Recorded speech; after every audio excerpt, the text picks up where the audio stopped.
What were you talking about out there? It sounded so amazing. Well, I was very musically inclined when I was here at Robert Moton. And I became the first girl that participated in the band. And I can't remember how old I was, probably about 11 or 12. But I played the alto saxophone. And that's what I was having fond memories of. Have you continued your musical education? No, not really, but I still own saxophones for my children and my grandchildren.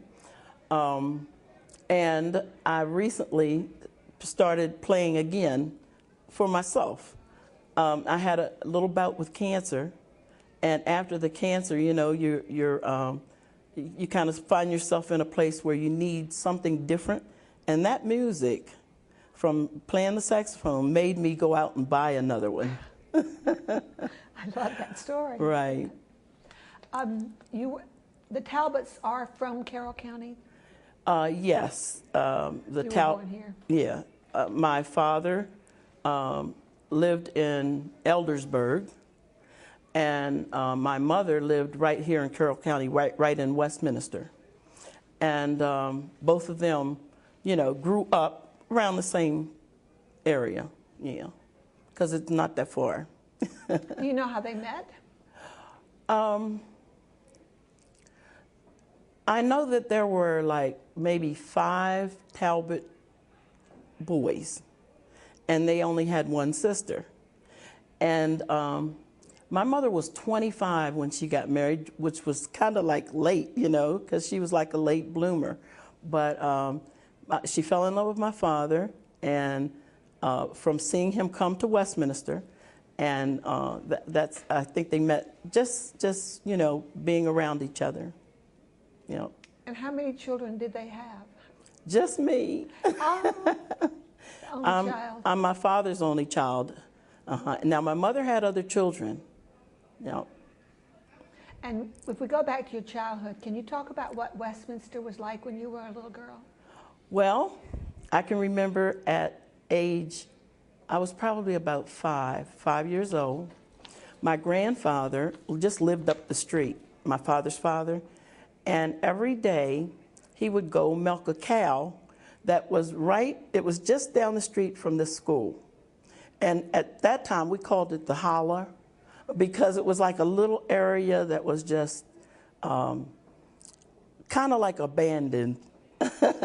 But he kept his cow down there.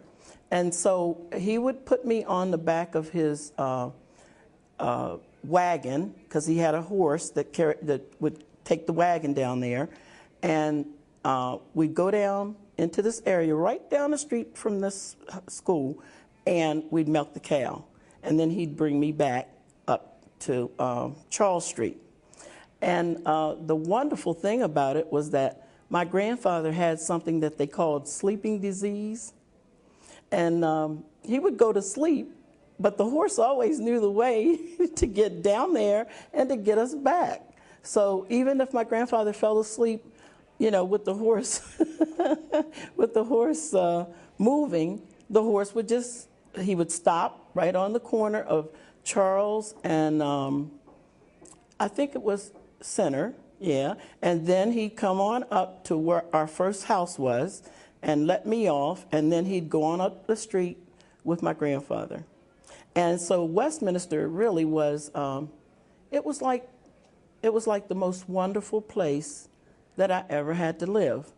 One of the other things that's so interesting about Westminster is that everybody in Westminster at one time used to know each other. We knew who the first policeman that was here. We knew him by name because he would come over to Charles Street. We also knew the first sheriff. We just got to know everybody because of the fact that we were all friendly and they were all friendly with us. So it's always been, to me, one of the most special places in my life, being here in Westminster. So the issue of it being a segregated school was, what was it, a problem for you, or were you unaware, or? Well, because we lived on Charles Street, and we could just run around the corner and go to school, and then run back at lunchtime, have our lunch, and then come back up to the school. To me, it was just perfect. And so at that time, I wasn't aware that we were even separated. And even though I knew we'd have to stay in the school from the 1st grade to the 12th grade, it wasn't difficult, because it was like all my friends, all the people that I loved, all the people that knew me were right here. So from the 1st grade, and then the other thing is that the kids that were in the 12th grade, or let's say the 9th grade through the 12th, they were right in the same school. And so they kind of were our mentors. They were the ones that we really enjoyed, because as being, 1st, 2nd, 3rd graders, we all looked up to them. So classes were individual grades or mixed ages, or what would be a class size, for instance? Probably about maybe 20 or 30 kids at a time. Of the same age? Mm-hmm. Yes. But then, like 1st grade, I think Miss Shockley, who was a teacher that was here, she had 1st and 2nd grade in one of her classes. And then Miss Evans, which was the next step up, she had 2 classes in her room too. I think she had 3rd and 4th. But then when you got higher, they started separating the classes. But it was probably about 30 some kids in the graduating class. Mm-hmm. Did you choose to continue to live in Carroll County, or did you move? Or? Well, even though I left Carroll County for a while, and when I moved to Baltimore, my home really is right here in Westminster. My grandfather had a house on Charles Street. My uncle had a house on Charles Street. Now my aunt and everybody is right up here. And one of my uncles that moved from here to Baltimore has in the last 20 years come back. And it was 14 of my grandfather's children. Wow. And so you can imagine, this is home for us.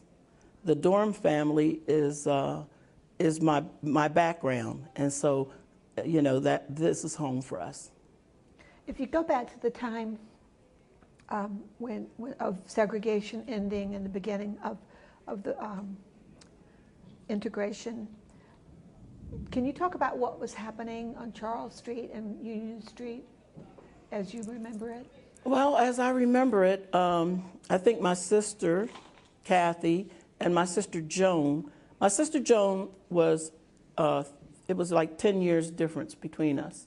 And so she was probably one of the first kids that had to be integrated, no more of the segregation.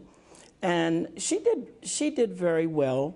I think she wasn't as well-rounded as some of the other kids.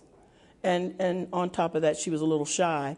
So for a while, it was difficult for her. My sister Kathy was just the opposite. And when the schools were integrated and everything, she just prospered. She came out of school probably with a 4.0. Wow. And she did very well. And at her graduation, I can remember seeing all this huge class, like 600 kids. And they kept saying, Irene Catherine Smith, Irene Catherine Smith. And she got so many awards that, it was just, she just soared over the other classmates of hers. So I don't think she had too much of a problem. Did she go into teaching? Yes, she taught for a while. She had taken up elementary education, or, yeah. And for a while, she ran a daycare center right here in Westminster. And of course, majority of the daycare that she took care of were white kids. And the white kids loved her so much that there were times when she would take them. I don't know if you've heard of Western Chapel Road or not, but there were times when she would overnight them out on Western Chapel Road at my mom's house. Wow. So they, you know, even though there were difficulties as far as other people, you know, coming into the city that were, I'll say, opposed to it, Kathy found those who were not opposed to the segregation, and I mean, who were not, yeah, that's right, they weren't opposed. And so those were the parents that just loved and were endeared by the way she treated their kids. Was there anything about Carroll County that you would have changed as a child? Anything I would have changed?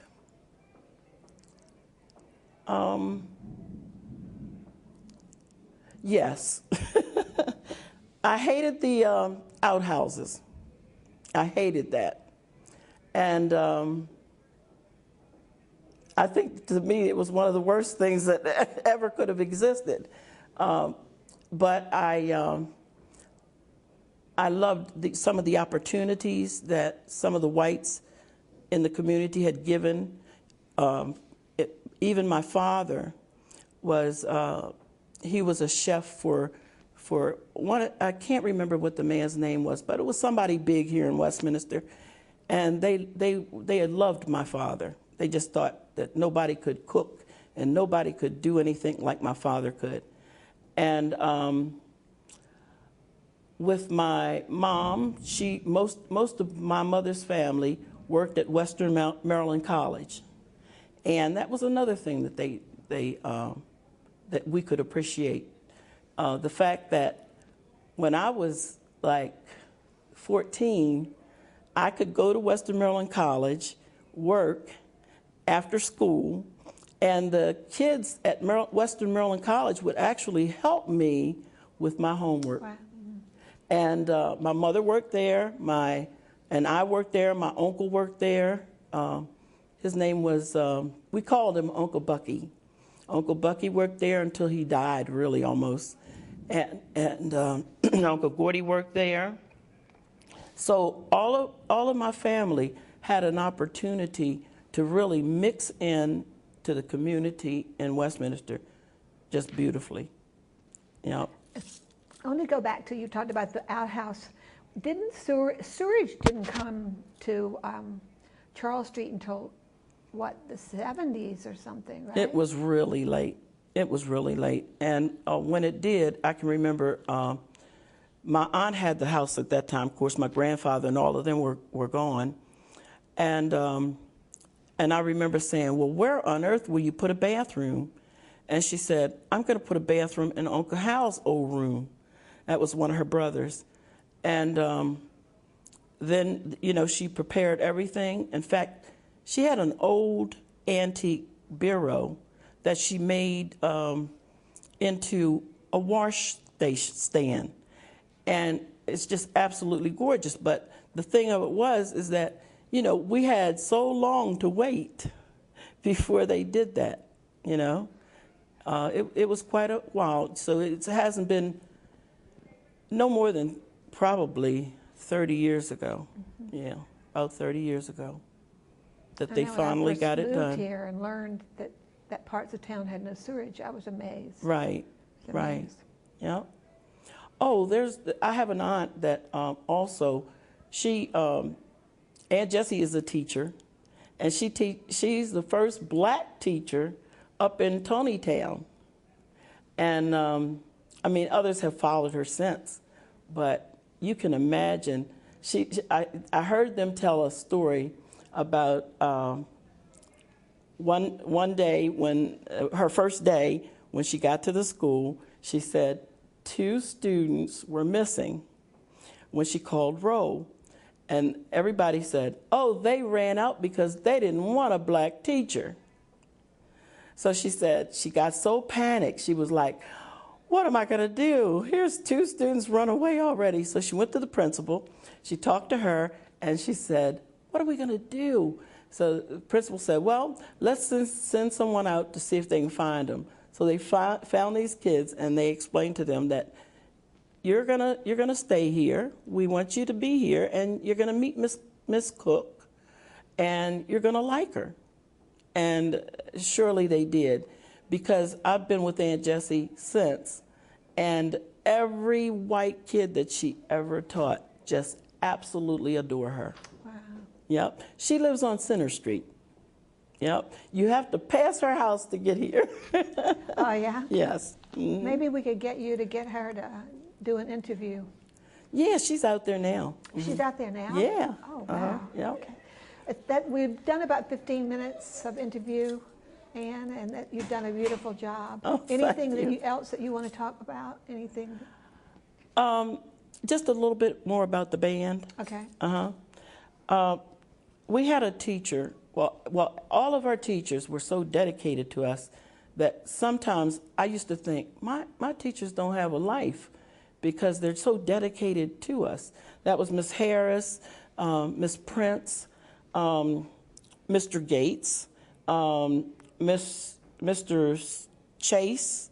They were all just so dedicated to us. And Mr. Kane, who was the music teacher, was extremely dedicated. And, you know, whatever he could do to pull this band together for school, he did. And even if it meant after school practicing until you got it, you know, with the instruments that you had. And my uncle was the one who gave me my saxophone. He just loved the alto sax. And so he said, Ann, you have got to play this sax. And that's how I ended up being the first girl in the school band, because all the other guys were playing saxophone. They didn't think a girl could do it, but I loved it, and I loved doing it. And Mr. Kane was he's dead now, but he was so dedicated to us that, you know, you just remember everything that happened to you because of him. I can remember one time I got up on the stage because we were given like a recital, and I went to blow my saxophone, and the weirdest sound came out. It was like, and evidently I had not adjusted my reed on my saxophone properly. So he came over to me and he said, don't panic, everything's okay. And he adjusted the hit, you know, the top of it. And after he got it adjusted, I put the saxophone back on and I played this song throughout, and everybody just applauded. And that's what really has given me so much love for this school and for Westminster completely, because of the things that have happened to me here. I told my husband when I got married, I said, you know, I would love to go back to Westminster to live. That's where my home is, that's where my heart is, and that's because I had such good experience. And I told my children, I said, I wish everybody could grow up the way I did. You know, to have the attention of teachers, to have the attention of those who love you, to have the attention of the older classmates. The kids would, when they would graduate, we always had a thing where they had to leave something to someone else. So I can remember there was a girl named Marlene Norris, and Marlene left to me the ability to be a cheerleader. And because she did that, I became a cheerleader. Wow. And then another friend, his name was Anderson. He played the bigger sax, the tenor sax, and he left with me the ability to play the saxophone. You know, because we left each other something when we graduated, and that to me was a really good life for me. Those are beautiful stories. Yes. Thank you, Ann Talbot. Thank you.